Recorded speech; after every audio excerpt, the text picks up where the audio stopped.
trader, selamat datang di Didi Forex Insight, tempat di mana kita akan membahas peluang terbaik di pasar forex. Nah, tentunya di sini Rahayu nggak sendirian. Rahayu bareng trader, analis, dan profesional, yaitu Miss Dina. Halo. Gimana Miss, kabarnya sehat? Alhamdulillah. Semoga kedepannya pun selalu sehat ya Miss. Amin ya Allah. Oke, kita langsung aja ya kupas tuntas bagaimana dampak-dampak berita yang akan terjadi di minggu ini. Oke, langsung aja kita ke pertanyaan pertama ya Miss. Oke. Nah, di hari Rabu tanggal 11 Juni nanti akan ada rilis data core CPI dan juga CPI dari Amerika Serikat. Nah, seberapa penting sih data ini dalam pergerakan di forexnya? Oke, data inflasi seperti core CPI ataupun CPI itu tuh sangat krusial ya, karena menjadi salah satu acuan utama juga bagi The Fed untuk mempertahankan atau tidaknya atau dia melakukan kebijakan tentang suku bunga kayak gitu kan, mengambil kebijakan tentang suku bunga. Nah, ketika inflasinya itu nanti menunjukkan tren yang kenaikan, nah maka bank sentral itu cenderung mempertimbangkan untuk pengetatan moneter atau menahan suku bunga yang lebih tinggi itu lebih lama kayak gitu.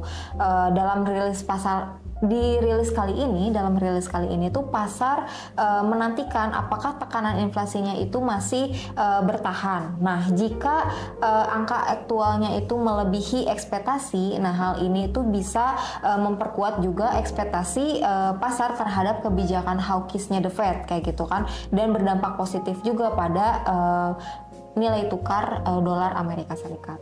Oke, kita lanjut ke pertanyaan kedua ya teman-teman.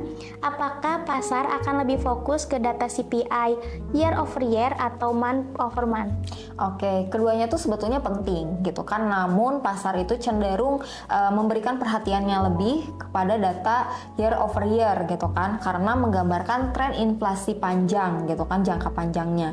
Nah, CPI year over year saat ini itu diperkirakan naik ke 2,5% dari sebelumnya itu di 2,3%.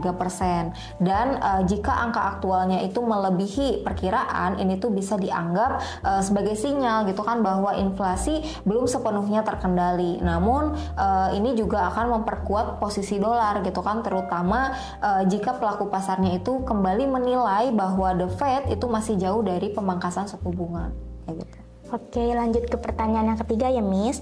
Nanti di hari Kamis, tepatnya di tanggal 12 Juni, Inggris akan merilis data GDP, tentunya itu yang bulanan. Apakah ini bisa menggerakkan pasar GBP? Oke, tentu saja bisa menggerakkan pasar GDP ya, GBP. Nah, untuk GDP bulanan itu memberikan gambaran terkini gitu kan tentang kesehatan ekonomi Inggris gitu kan. Nah, prediksi kali ini itu menunjukkan bahwa kontraksi sebesar minus 0,1% gitu kan, dibandingkan kenaikan di 0,2% di periode sebelumnya.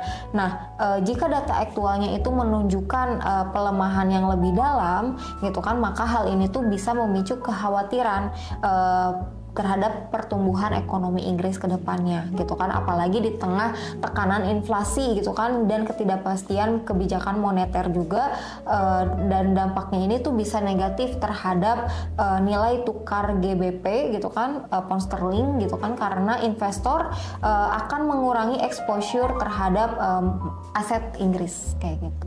Oke, kita lanjut ke pertanyaan selanjutnya.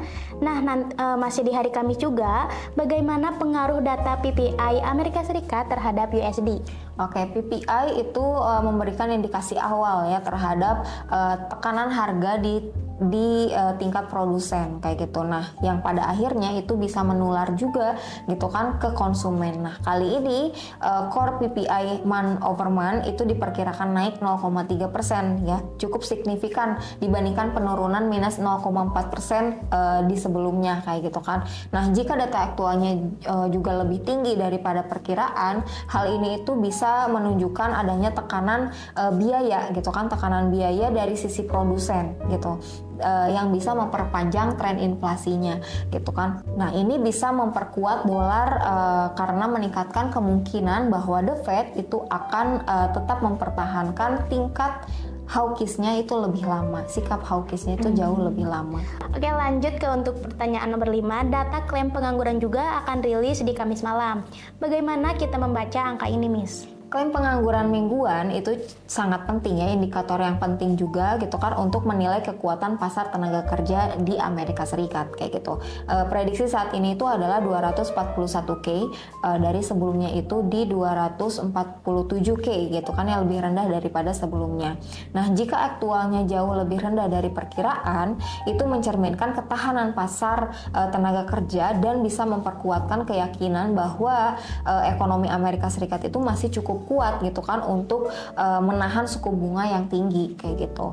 Dan ini juga memberikan dukungan tambahan bagi dolar Amerika Serikat. Sebaliknya, lonjakan klaim itu bisa menjadi sinyal gitu kan awal pelemahan pasar tenaga kerja kayak gitu, dan memicu kekhawatiran resesinya juga.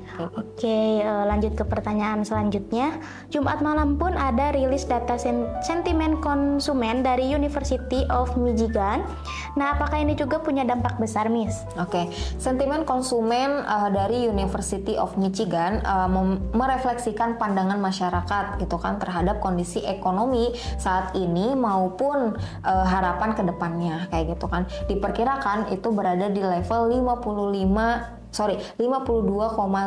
gitu kan, sedikit di atas 52,2 di sebelumnya kayak gitu. Nah, ini meskipun bukan indikator utama kayak gitu kan, perubahan besar dalam sentimen itu bisa mempengaruhi pasar juga gitu kan, karena mencerminkan ekspektasi belanja konsumen ke depannya itu seperti apa. Nah, jika sentimennya meningkat secara signifikan, itu bisa memberikan dorongan juga gitu kan, dorongan tambahan bagi USD atau dolar Amerika karena menunjukkan daya beli masyarakat yang kuat gitu. Oke, lanjut ke pertanyaan selanjutnya.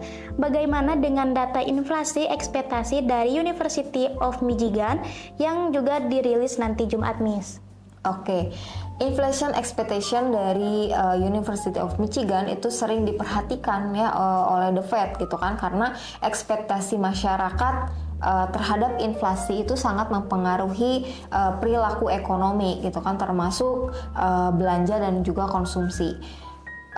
Angka ekspektasi saat ini tuh kan adalah 6,6% ya, dan jika bertahan tinggi atau bahkan meningkat, hal ini tuh bisa menjadi sinyal gitu kan bahwa masyarakat masih belum yakin inflasi ini bisa dikendalikan dalam waktu dekat kayak gitu. Dan ini berpotensi juga membuat The Fed itu jauh lebih berhati-hati lagi dalam menurunkan suku bunganya, dan tentu saja ini bisa menjadi katalis penguatan dolar Amerika Serikat ke depannya.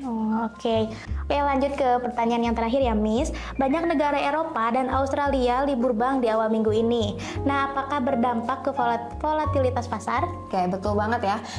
Saat bank-bank besar seperti Bank Swiss gitu kan, zona euro gitu kan, terus juga Australia tutup gitu kan, karena hari libur nasional juga gitu kan, volume perdagangan di pasar forex tentunya cenderung menurun kayak gitu, dan ini bisa membuat pasar bergerak lebih lambat gitu, atau justru menciptakan lonjakan volatilitas secara tiba-tiba karena likuiditas yang tipis kayak gitu. Dan trader juga perlu waspada gitu kan, perlu waspada terhadap potensi fase breakout atau pergerakan yang tidak terduga gitu kan selama sesi-sesi tersebut kayak gitu. Oke, makasih ya Miss atas pembahasan yang terjadi untuk market forex di minggu ini. Oke, mungkin sekian data-data yang kita bahas di Forex Insight ini. Semoga dapat membantu buat sobat trader luar sana yang mau memanfaatkan peluang market di minggu ini. Dan jangan lupa juga untuk subscribe, komen, dan like. Sampai jumpa di Forex Insight selanjutnya. See you!